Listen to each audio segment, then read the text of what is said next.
You should know your place. Tables like this aren't for people like you." The words, sharp as shattered glass, sliced through the elegant hum of the ballroom. The music seemed to stutter. Conversations died in mid-sentence. Forks paused halfway to mouths. 100 pairs of eyes, glittering with diamonds and disdain, turned as one. The very air grew thick, heavy with a silence that was louder than any symphony. And then came the laugh.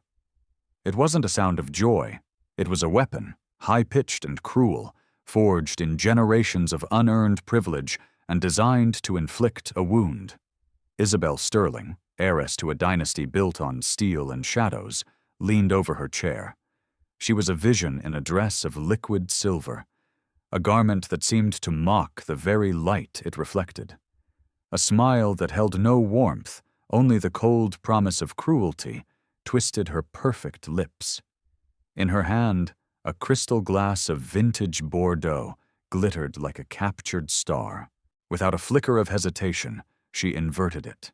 A torrent of deep red wine, the color of blood and old money, cascaded downward. It caught the 1,000-faceted light of the Zenith Tower's grand chandelier, a grotesque waterfall of crimson, before it met its target.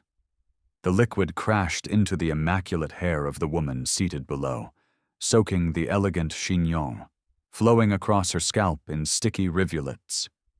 It dripped past her temples, traced a path down her jaw, and streamed onto her emerald green dress, blooming into dark, ugly stains that destroyed the fabric's perfect sheen.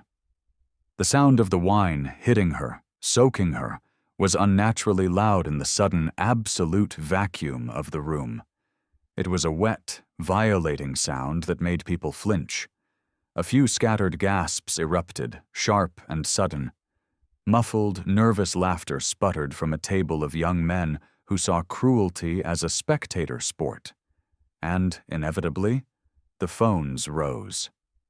An army of glowing rectangles, their cameras hungry for scandal, their lenses desperate to capture and consume another's humiliation. The wife of a prominent surgeon covered her mouth with a horrified hand, her eyes wide.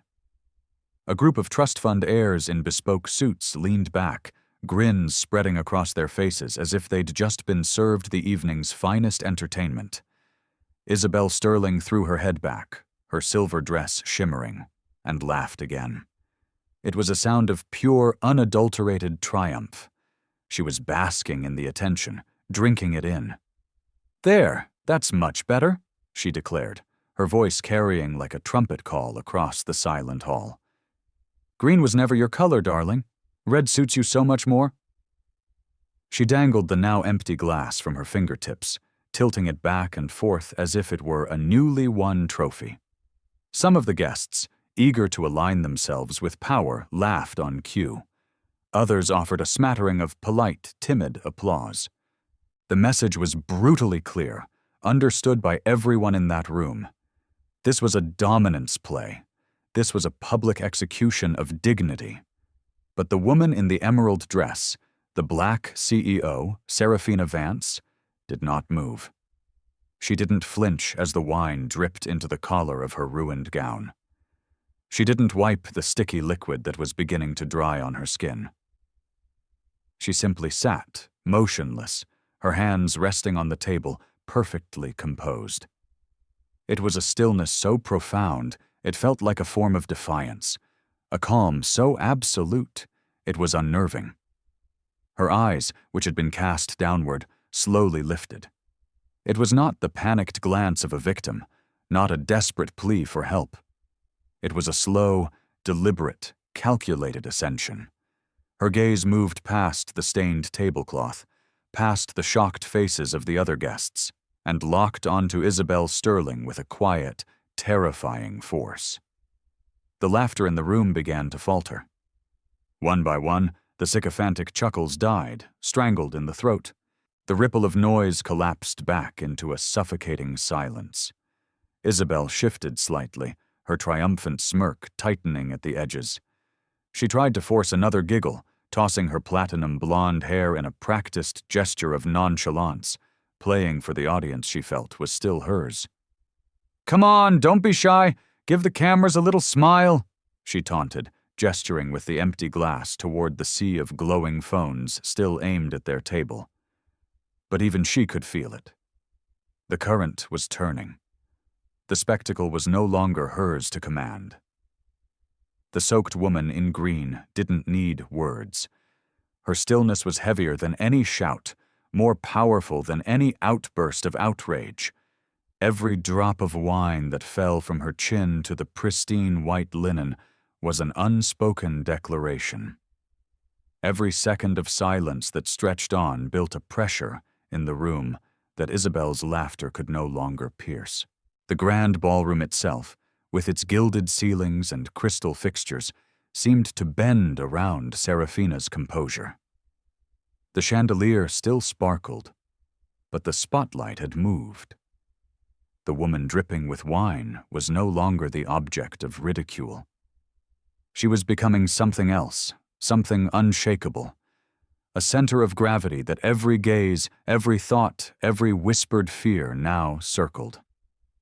Before we dive deeper into this moment, I have to ask, where are you watching this from right now? Drop your city or your country in the comments below. And if you believe in the power of dignity over disrespect, hit that like button and subscribe to the channel. Stories like this deserve to be told, and we're so glad you're here to be a part of it. Now, back to the silent storm that was Serafina Vance. The hush didn't last. It couldn't. The tension was too thick. Whispers began to coil through the room like venomous smoke. A woman dripping in diamonds leaned toward her husband, her hand shielding her mouth as she muttered, "Did you see that?" She just sat there, not a tear. Another man, a rival developer, chuckled under his breath, shaking his head. "She won't last 5 minutes in this circle. Not with that kind of passivity." But not all the whispers carried scorn. From the far end of the long table, a veteran investor frowned, his eyes narrowing at Isabel's gleeful performance. A quiet murmur reached his neighbor. "Too far. That was too far." His words were barely audible over the click of a phone's camera shutter. And the phones, oh, they were everywhere. A dozen different angles captured the wine still seeping from Serafina's dress, each frame destined for social media feeds and gossip columns before the dessert course was even served.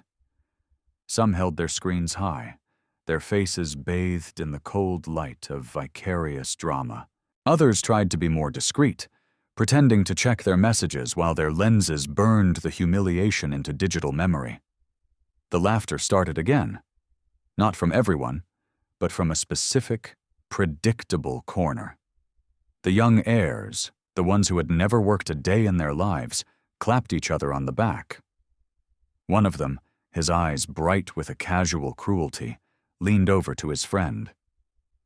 "She should be grateful. That Bordeaux costs more than her entire outfit, I'd wager." Their laughter was loud, braying, and designed to fill the void left by Serafina's refusal to react. A woman in pearls smirked as she adjusted the napkin in her lap. "Isabel is right. She doesn't belong here. Look at her. She can't even defend herself." Isabel, hearing these murmurs of support, lifted her empty glass once more as if conducting an orchestra of derision. She curtsied mockingly toward the still figure in green, basking in what she perceived as a wave of validation. "A toast. To outsiders," she announced with a sneer. More laughter, more forced applause, more clinking of glasses. Yet beneath the cacophony of cruelty, a different kind of tension was stirring. Not everyone was laughing. A pair of senior partners from a major investment firm whispered frantically behind their menus, concern etched onto their faces. "She's the CEO of Vantage Solutions, isn't she? The one Sterling's brother just signed the partnership with this morning?" The other nodded grimly, his eyes darting toward the woman drenched in wine. Their amusement had curdled into deep, stomach-churning worry. They knew what was at stake, even if the giddy, silver-clad heiress did not. Meanwhile, Serafina remained motionless. She did not wipe the wine pooling at her collarbone. She did not rise to her feet to issue a challenge.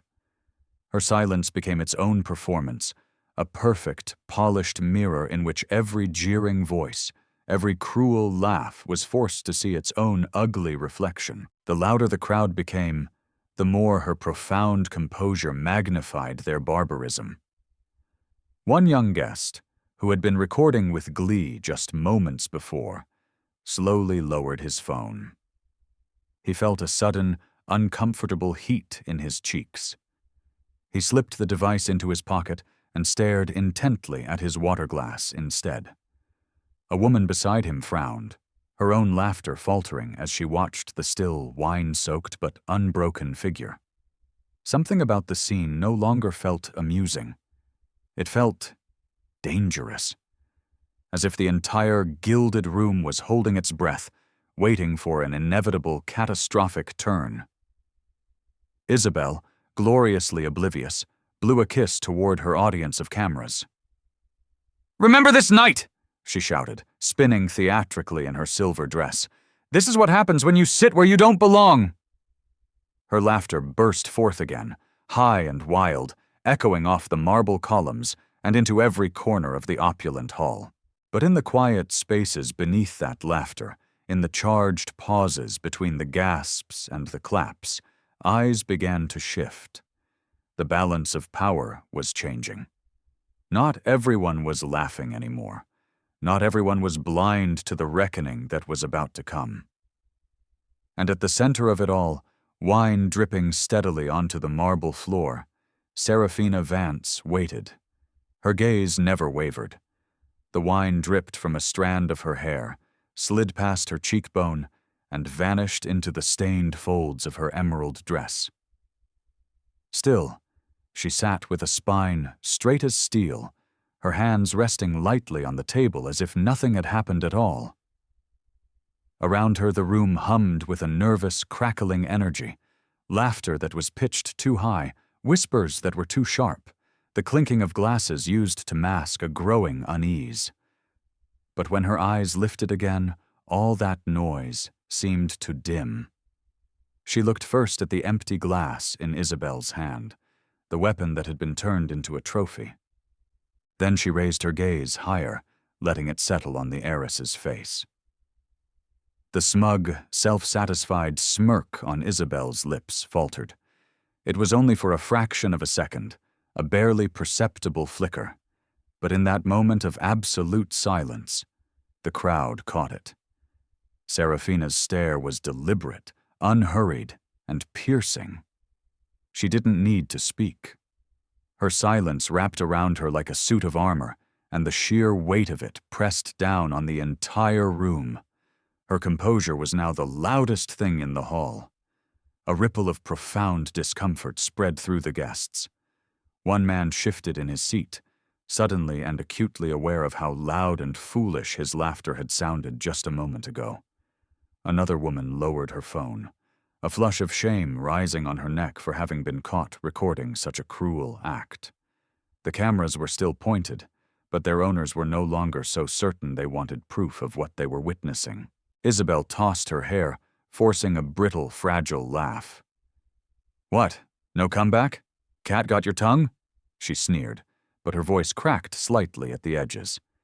She leaned closer, waving the glass in a gesture of mock triumph. "You should thank me. No stylist in the world could make you stand out like this." Her cruelty was a physical thing, a wave of malice that radiated from her, but it met only the unbreachable wall of Serafina's silence. And then, slowly, Serafina blinked. It was a single, measured blink, her lashes heavy with wine. When her eyes opened again, they were calm, cold, and utterly unflinching.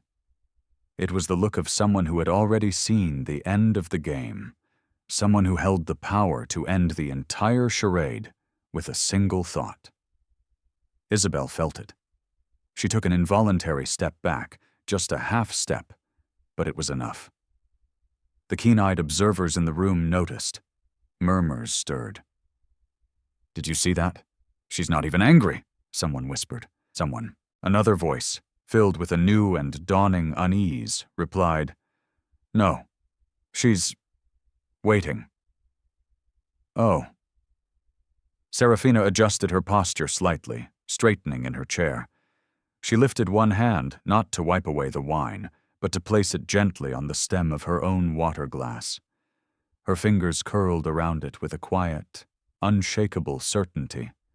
The movement was small, almost insignificant, but it commanded the attention of everyone in the room. Her gaze never left Isabel. She let the silence stretch, a silence so thick and heavy it could drown the mocking giggles that tried and failed to spark back to life. The crowd, without realizing it, leaned in, drawn by the immense gravity of her stillness. And in that charged, breathless pause, something fundamentally shifted. The spectacle no longer belonged to the woman in silver. The spotlight had moved. Every eye was now on the drenched figure at the table, not as a victim, but as the calm, silent center of a storm that no one else could see coming. Isabel forced another laugh. Too loud, too hollow.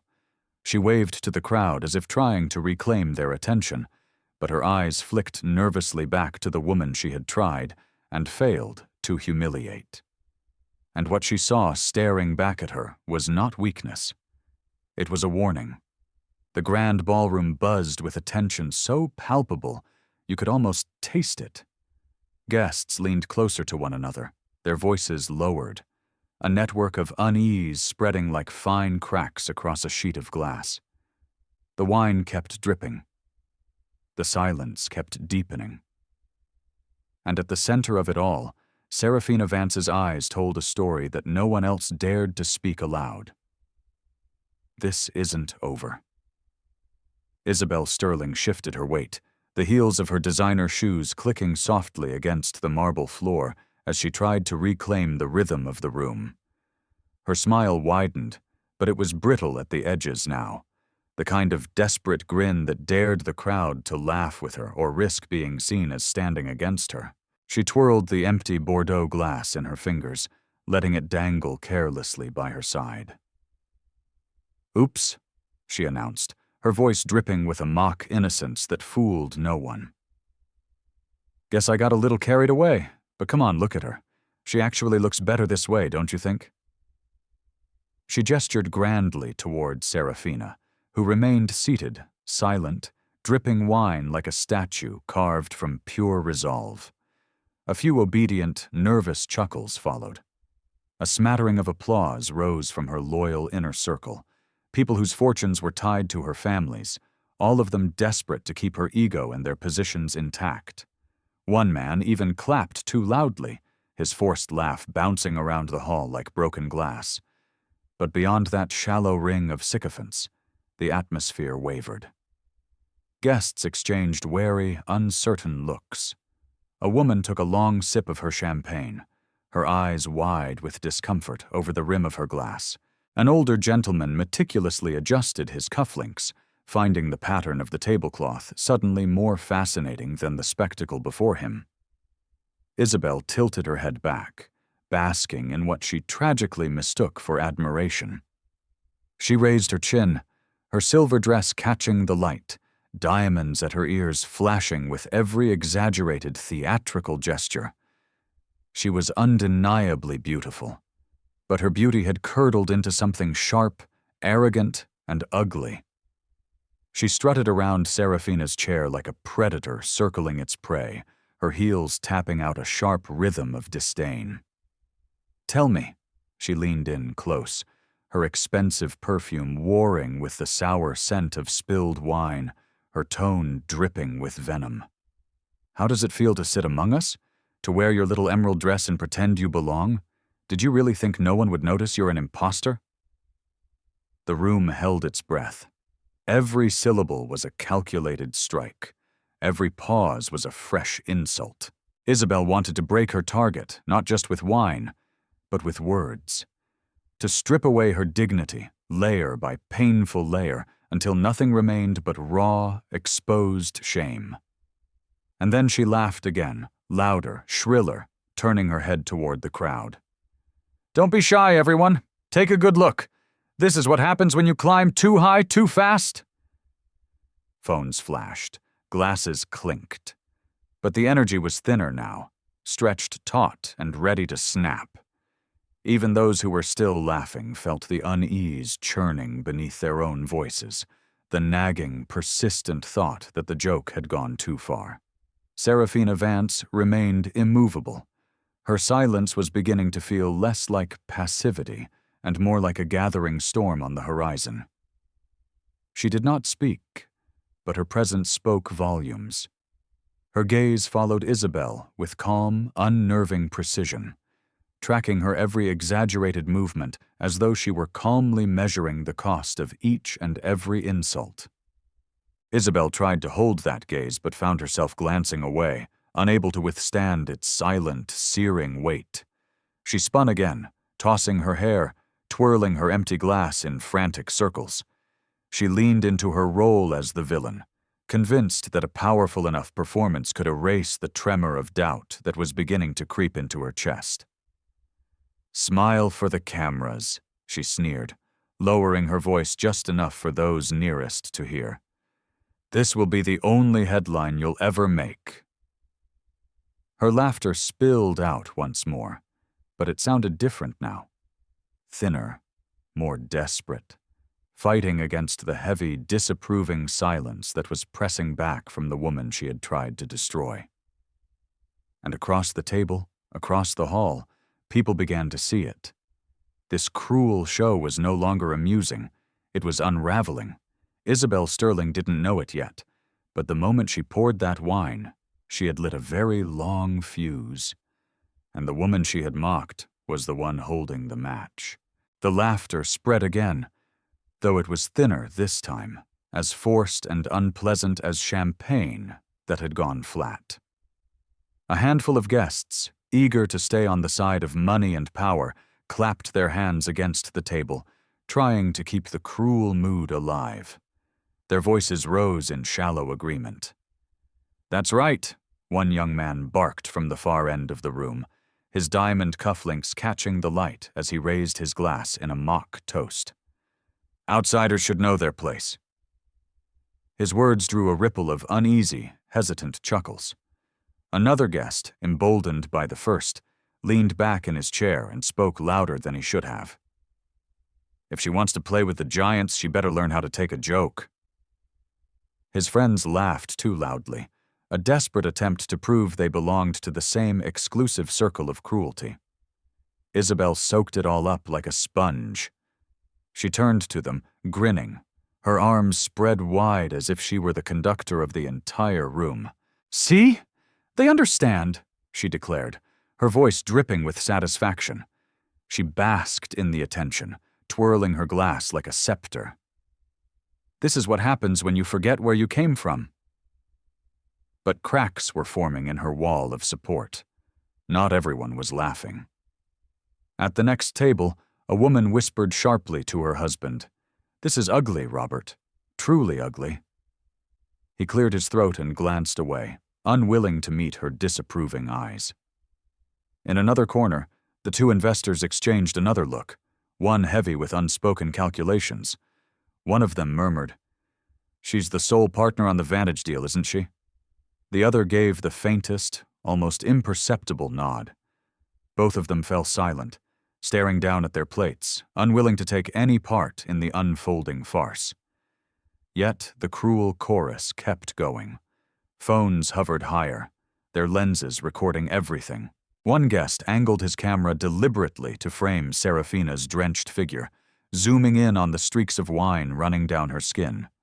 He chuckled softly to himself, already composing the witty, vicious captions he would post online. "Smile," someone shouted from across the hall. "Give us a good shot for the gram." A roar of laughter followed, echoing off the marble columns, bouncing under the glittering chandelier. Isabel twirled once more, her silver dress swirling dramatically around her legs. She blew a kiss to the crowd, delighting in their mock applause. "Don't forget this night," she cried, raising her empty glass high. "It's the night an imposter finally got exposed." She bowed with theatrical exaggeration, reveling in her performance. The loyal ring of guests clapped harder, their laughter rising again, desperate to feed her ego and secure their own standing. But the energy was hollow now, sustained by habit more than any genuine joy. And in the center of it all, Serafina Vance still sat in silence. Her stillness only magnified the cruelty around her, reflecting every laugh and every jeer back onto those who gave it voice. One guest noticed. He lowered his phone slowly, the screen going dark, and slipped it into his jacket pocket, his eyes flicking guiltily toward the floor. A woman near him stopped laughing mid-breath, covering her mouth as if she were suddenly ashamed of the sound she had just made. The balance in the room was shifting, subtly but undeniably. Isabel, too intoxicated by her own bravado, didn't see it. She bowed again, her platinum hair cascading over her shoulders, her laughter high and shrill. "This is who she is!" she shouted, pointing a dramatic finger at the soaked woman at the table. "And this is all she'll ever be!" The applause answered her, but it was softer this time, scattered, uncertain. The spell was breaking, yet Isabel only smiled wider, blind to the silence that was growing in the spaces between the laughs. She believed she was winning. She didn't know the floor beneath her feet was already beginning to crack. The wine dripped slower now, dark stains spreading like a disease across the beautiful emerald fabric. But Serafina Vance did not move. She sat anchored in her chair as though it were a throne, and the entire opulent hall had, against its will, become her court. Her silence was not surrender, it was calculation. In her mind, the scene replayed, but not the scene in the ballroom. She saw the sterile boardroom from that very morning, the smooth glide of a fountain pen as signatures scrolled across crisp, heavy papers. The final draft of the press release, ready but not yet published. And the numbers. The beautiful, powerful numbers that stretched into the billions. 3.2. A landmark partnership celebrated by both sides as unshakable. And now, less than 12 hours later, the sister of her so-called partner had turned that unshakable alliance into a public spectacle of humiliation. Isabel laughed again, tossing her hair, clinging desperately to the sound of her own arrogance. "What's wrong?" she mocked, leaning in so close that her cloying perfume clashed with the sour tang of the wine. "Cat got your tongue? I thought you powerful businesswomen always had something to say?" Serafina's eyes didn't flicker. She studied her tormentor with an unnerving, analytical calm, her gaze slow and deliberate. She wasn't looking at the spilled wine. She wasn't looking at the jeering crowd. She was looking at the arrogance itself, measuring it, weighing it, and deciding its final cost. "You think this is power?" Her thoughts whispered in the silent chambers of her mind. A glass of wine, a forced laugh, a crowd of sycophants eager to clap for cruelty. That's not power. That's a performance. Real power, she thought, doesn't need an audience. Real power changes the numbers that built this very room. Real power rewrites the contracts your family clings to like a life raft. The din of voices around her blurred into a dull, meaningless hum. Every insult, every laugh, every whispered comment merged into a single background noise. All she could hear clearly was the echo of her own resolve. She placed one hand flat on the table, steady, firm. The gesture was small, but it commanded attention. A few nearby guests glanced down, sensing a shift in the energy, but unable to name it. Her other hand moved with equal care, lifting the folded linen napkin from her lap. With painstaking slowness, she dabbed gently at her jaw, removing a single line of wine without haste. It was not a gesture of weakness or submission. It was a gesture of absolute control. Isabel smirked. "Finally, cleaning yourself up, are we? It's about time." Her words were loud, meant for the whole room to hear, but they stumbled and fell in the air, brittle and weak against the profound silence that followed Serafina's calm, deliberate movements. Inside Serafina's mind, the decision crystallized. Every insult, every laugh, every single drop of wine sliding down her skin was tallied, converted into a cold, hard calculation, and the sum was clear. $3.2 billion. Erased with a single word. Her eyes rose once more, meeting Isabel's gaze directly. It was not a glare, not even a look of defiance. It was a look of pure, unadulterated certainty, the kind of certainty that could unsettle even the most reckless and privileged of souls. Across the hall, a few guests shifted uneasily in their chairs. They couldn't explain it, but they felt it. The gathering storm behind those eyes, the cold, hard inevitability of consequence. Isabel faltered again, just for a second. She raised her chin higher, trying to smother the seed of doubt with another laugh, but the crack in her facade had already appeared. And in the silence between them, Serafina Vance thought only one thing. "Your family believes they poured wine on me. They don't see that I'm about to pour billions out of their reach forever." The napkin slid back onto the table, folded with meticulous care, as though the dark red stain upon it meant nothing at all. Serafina Vance's hands returned to their still position on the table. Her gaze swept across the hall, not hurried, not seeking sympathy, but merely observing. Each guest felt the weight of her eyes as they passed over them. Some averted their faces, suddenly fascinated by their dinner plates. Others took a quick, nervous sip of champagne. The air grew dense, fragile, every small sound sharp and jarring against the silence she commanded. Isabel, tragically, mistook that quiet for victory. She strutted closer, her heels striking the marble with a deliberate, rhythmic click. "There it is," she announced loudly, turning to the crowd as if delivering a line from a stage play. The silence of someone who knows she doesn't belong. A few of her cronies clapped on cue. A nervous ripple of laughter followed, but Serafina remained utterly unbothered. Her stillness was no longer defensive. It was strategic. She reached for her phone, which had been lying face down on the table. The screen lit up her palm with a soft, ethereal glow.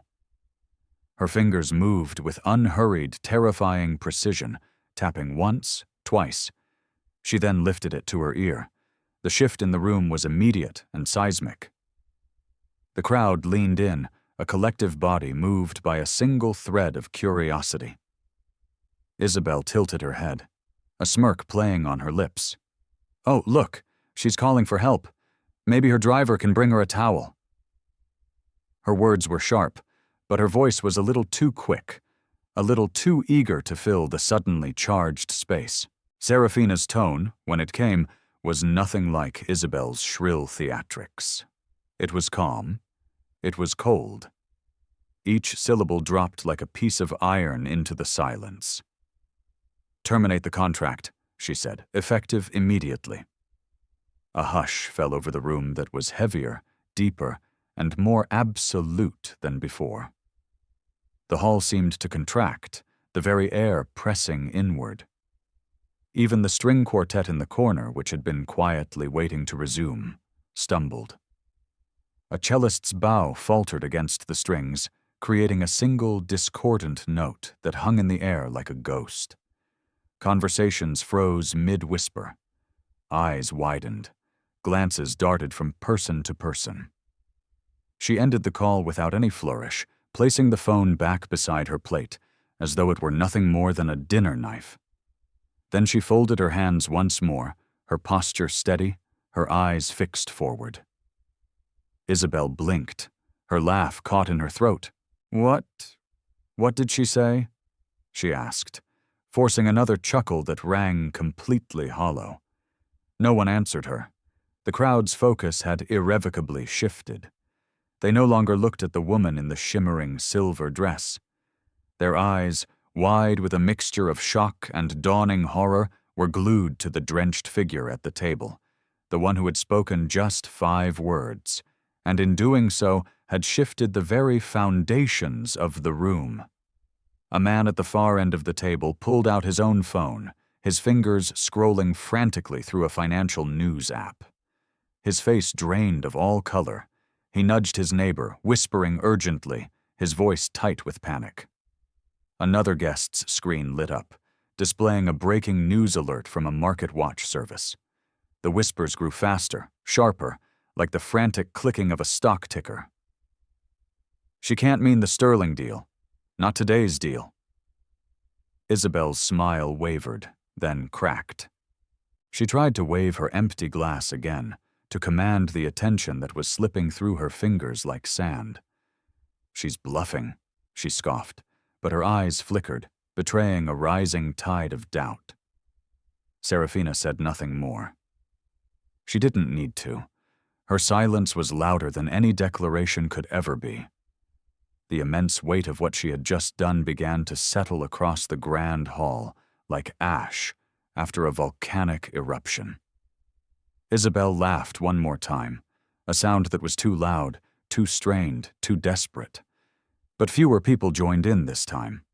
Her performance was unraveling, and she was the only one who didn't seem to realize how completely and utterly she had lost control. At the center of it all, soaked in wine yet completely untouchable, Serafina Vance sat in perfect composure. Her silence was no longer just a statement. It was a verdict.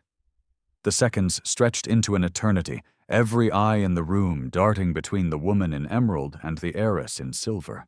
The buzz of whispers grew into a low, anxious rumble as words collided, scattered, and rose again. Somewhere near the back, a phone chimed with a stock alert. Another followed, then another, a cascade of digital notifications confirming the disaster. The first man to check his screen went pale. "Oh my God," he muttered, his fingers trembling as he scrolled through the initial reports. "It's real. She's pulling out. The entire deal is dead." His neighbor leaned over, his eyes widening in horror at the numbers flashing red across the display. One by one, screens lit up around the room like fireflies in a dark forest. Notifications of the terminated partnership spread like a digital plague. The contract, the investment, the billions, suddenly, irrevocably gone.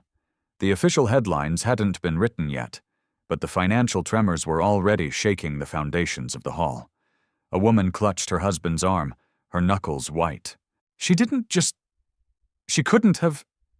Her words trailed off into stunned disbelief. "She did," he whispered back, his own voice raw with shock.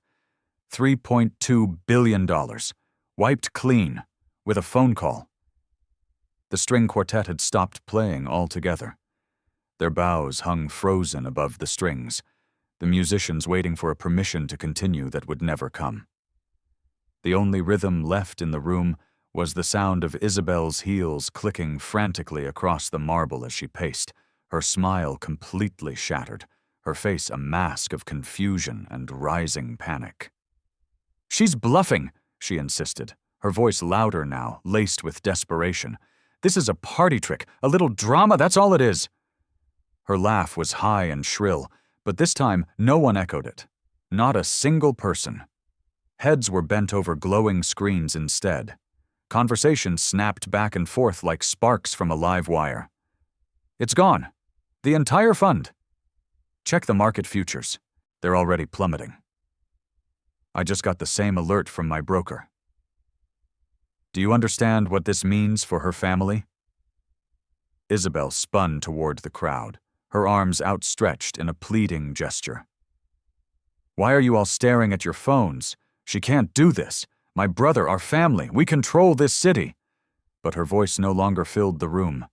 It was swallowed by the terrible truth scrolling across every device, by the immense weight of the silence that was building around the soaked figure who had uttered just 5 words and undone an empire's worth of arrogance. Seraphina Vance reached for her water glass. Not the empty wine glass that had been wielded like a weapon, but her own, still half full.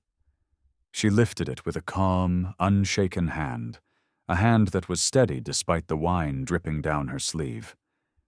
She raised it to her lips, took a slow, deliberate sip, and then set it back down on the table with a soft, quiet grace. No announcement, no explanation, only composure. The hall erupted, not with laughter, not with applause, but with a storm of shocked whispers that felt louder than any cheer. Chairs scraped against the floor as guests leaned toward one another, frantically trying to piece together what had just unraveled before their very eyes. Some sat rigid, too stunned to move.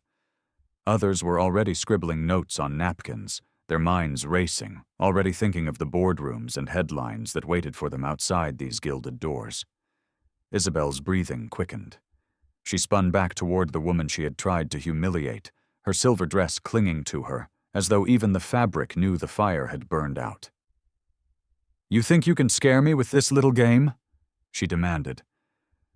But the tremor in her voice betrayed her completely. Seraphina finally lifted her eyes again, as calm as ever, meeting her tormentor's gaze with the same unflinching steel. She didn't answer. She didn't need to. The room itself answered for her, because everyone in that room now understood, with a chilling certainty, that this wasn't theater. This was power.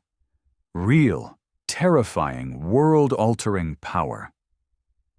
Isabel's laughter tried to rise one last time, a brittle, forced sound, but it broke apart before it could fill the room. The audience no longer belonged to her. The guests had shifted in their seats, their faces lit with the cold, unforgiving glow of their screens, their murmurs sharpened with a new and urgent tone. No one cared for her theatrics anymore. They cared for numbers, for markets, for the financial earthquake that was trembling beneath their very fortunes.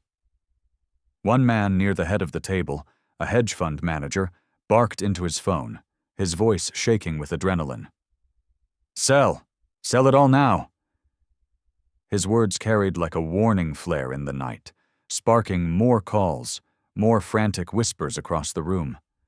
A woman in silk gripped her clutch so tightly her knuckles had turned white. She stared across the table at the drenched figure of Seraphina and whispered, almost to herself, "She really did it." Isabel spun on her heels, her silver dress fanning out dramatically, as if movement alone could pull the spotlight back to her. "Don't listen to her!" she shouted, but her words rang hollow, swallowed by the rising storm of panic. "She can't. She doesn't have that kind of power. My brother, our family."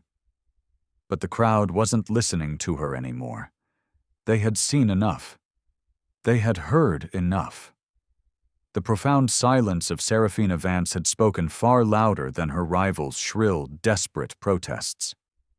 Seraphina, still seated, adjusted her posture with an effortless grace. She placed her hands flat against the linen of the tablecloth, her fingers relaxed, her eyes scanning the hall as though she were surveying her own private domain. The dark stains on her emerald dress glistened in the chandelier light, but they no longer looked like marks of humiliation. They looked like battle scars. They looked like a crown painted in red. One guest dared to speak the truth aloud. "She owns the floor now." His voice was low, but heads around him nodded in solemn agreement. It was undeniable. Isabel's mask of arrogance finally cracked, then shattered. She turned back toward Seraphina, her voice trembling beneath the weight of her fury. "Do you have any idea who I am?" she spat, her words brittle with a lifetime of entitlement. Do you know what family I come from?" Serafina lifted her gaze, unhurried. For the first time since the phone call, she spoke again. Her tone was calm, clear, and cut through the air like a surgeon's blade. "I don't need to know who you are," she said. "What matters is who you'll be after tonight." The line fell with the weight of a guillotine across the grand ballroom. Guests exhaled sharply. Some gasped. Others nodded slowly, as though they had been waiting for her to speak those very words. The statement was measured, not loud, yet it echoed with more force than Isabel's loudest screams. Isabel staggered a step back, clutching her empty glass so tightly it was a wonder it didn't break. Her eyes, wide with a fear she could no longer hide, betrayed her. She tried to laugh it off, to twirl again, but her movements were jerky and uncoordinated. The performance was over, and she knew it. Meanwhile, Serafina's silence returned, heavier and more potent than before. She had given them only one sentence, yet it was enough to fracture the entire night into a clear before and after. Around the room, guests whispered furiously, their voices weaving a new narrative, not of humiliation, but of a brutal, stunning reckoning. The wine on her skin glistened like firelight. The entire room seemed to unconsciously bow to her presence. And as she sat there, still as stone, Isabel Sterling finally realized something she had never believed possible. Her laughter, her name, her money had all lost their power. The heiress in the silver dress stood frozen, her chest rising and falling too fast, her smirk stretched thin and grotesque across trembling lips. Around her, the opulent banquet no longer resembled a celebration. It felt like a tribunal, and every eye had turned, not toward her, but toward the woman she had tried to drown in wine. Serafina Vance leaned back slightly in her chair.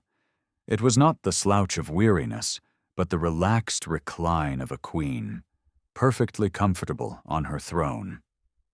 The wine stains, once intended as marks of ridicule, now clung to her dress like medals of defiance.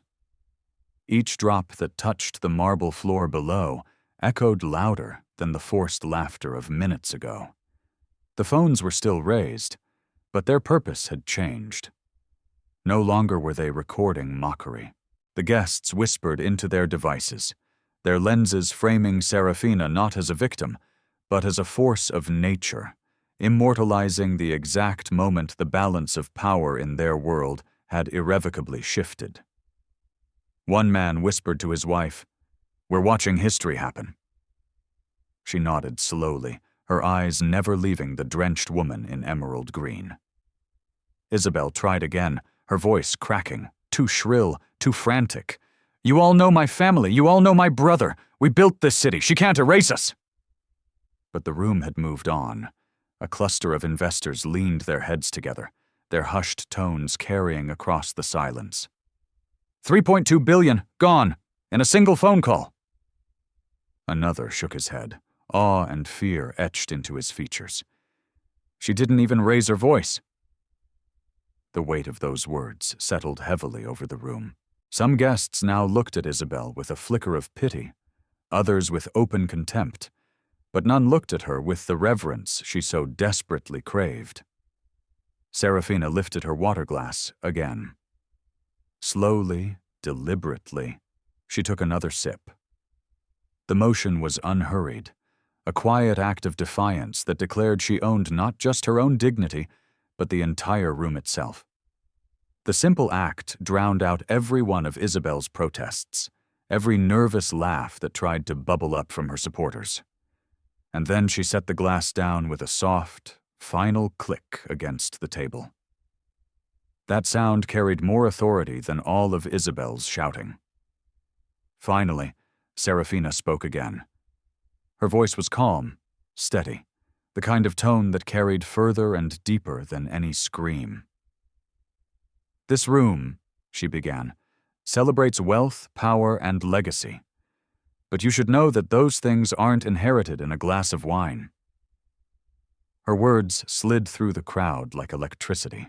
Heads tilted forward, listening, absorbing, phones recorded with renewed urgency. Isabel stiffened, her face flushing a deep, blotchy red that clashed horribly with her silver dress.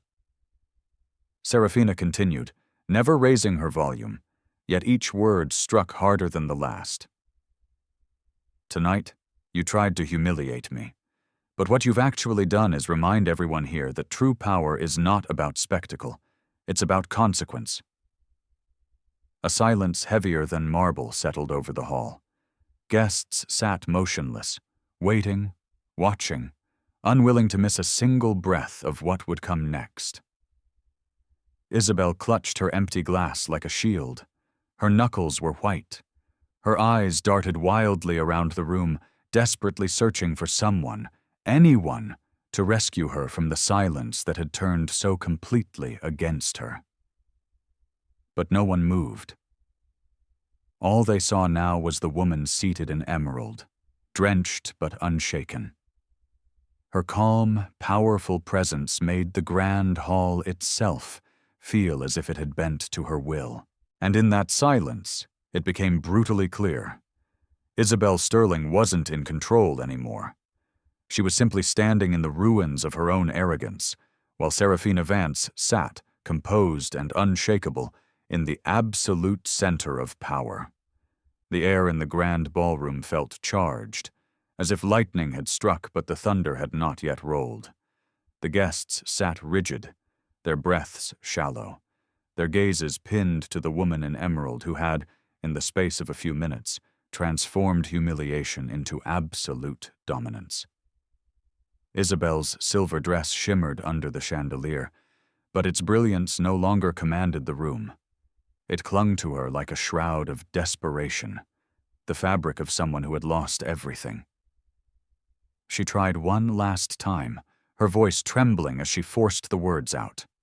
"This is nonsense! You can't just end contracts! Deals don't end like that! You think you can just walk in here and undo everything my family has built?"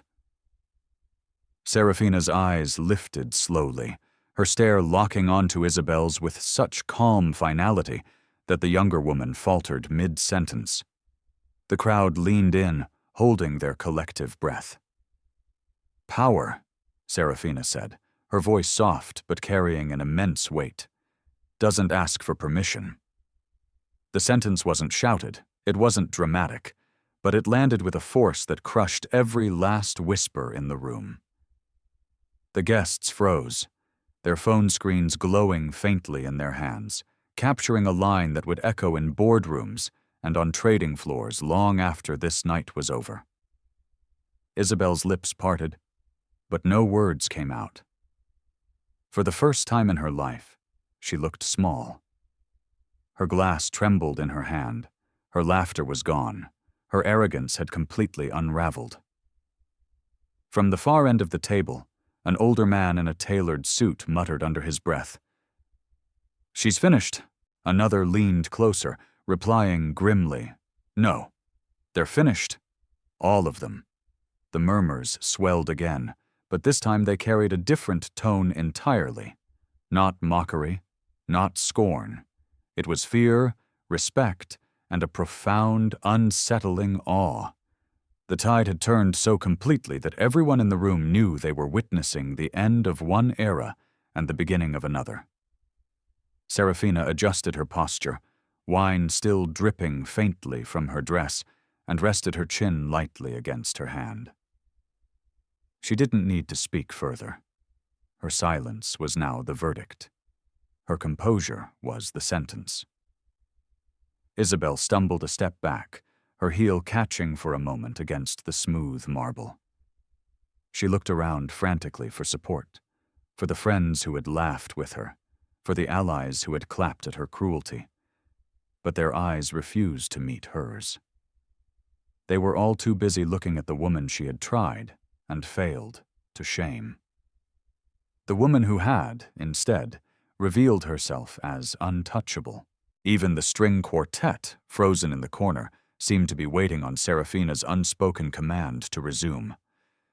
The entire hall had realigned itself around her presence. Finally, Isabel slammed her empty glass down on a side table. The crystal cracked under the force, a spiderweb of fractures spreading across its surface. "This isn't over," she hissed, though her voice shook too much to be convincing. She spun away, her silver dress swirling like fire losing oxygen, and stormed toward the exit. But her departure was not a triumph. It was a retreat, a rout. Serafina did not rise. She didn't need to. She simply watched, her eyes steady, until the grand doors closed behind the woman in silver. The silence that followed was thick, absolute. And then, slowly, the whispers began again. Not about scandal, but about legacy, about power, about the billions of dollars shifted with a single phone call, about the woman who had endured humiliation, yet walked away as the only name that mattered. In that moment, the entire hall seemed to bow, not to the wealth that was inherited, but to the strength that was earned. The doors shut with a hollow, final thud, and the echo lingered like the last note of a requiem. Isabel Sterling was gone, but the weight of her arrogance still hung in the air, now stripped bare and pathetic for all to see. What had begun as a spectacle had ended as a silence that belonged entirely to the woman still seated at the center of the hall. Serafina Vance lifted her water glass one final time. The chandelier's glow danced across its rim, and for a heartbeat, the crowd saw not the stains on her dress, not the wine dripping faintly to the marble, but the unshakable poise of a leader who had turned mockery into mastery. She took a slow, deliberate sip, set the glass down with finality, and looked around the room. One by one, eyes dropped before hers. Phones were lowered. Whispers died. No one dared to laugh now. No one dared to sneer.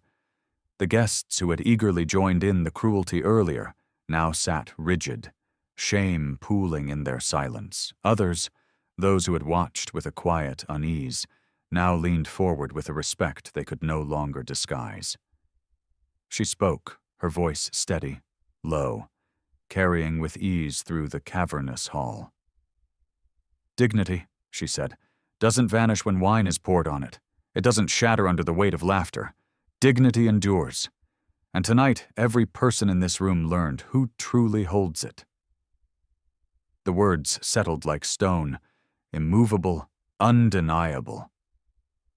A murmur spread through the room, but this time it was not one of mockery or panic. It was one of acknowledgement. Investors exchanged glances heavy with new calculations.